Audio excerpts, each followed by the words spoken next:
Hmm. Tapos pag day off niya, yun sabi ko pwede ba tumayo pag day off mo kasi mahabang oras mo. Pero kung yun nga, sinisingit mo lang sa after na part mo.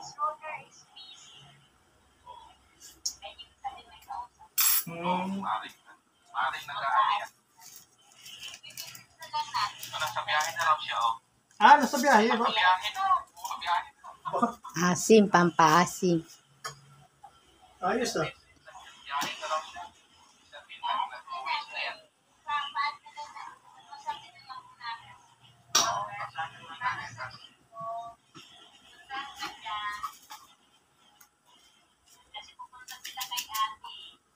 Ate.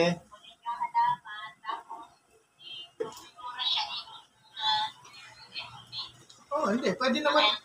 Eh, kung sakaling gusto niya rin magpaturo ng daan, wala namang problema. Alam mo na, mga rota-rota. Hindi, para lang magkaroon lang.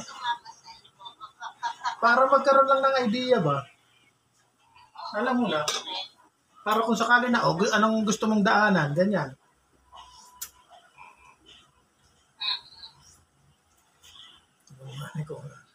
So, ganun na lang. So, linggo pa. So, Okay na to. Tamang asim.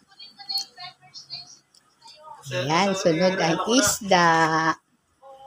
ayun eh. Dito lang naman kasi siniswerte lang ako sa mga nagiging boss ko na close-in bodyguard lang eh.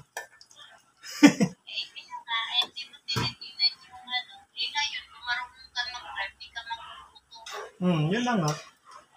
Actually,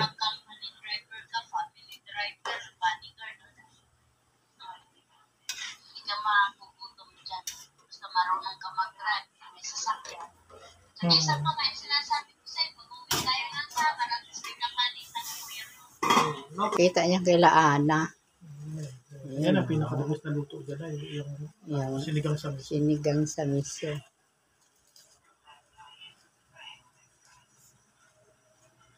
Ayan. Tapos konting masarap na yan, no? Pulo na lang po. Oh, sandali lang yung maluto.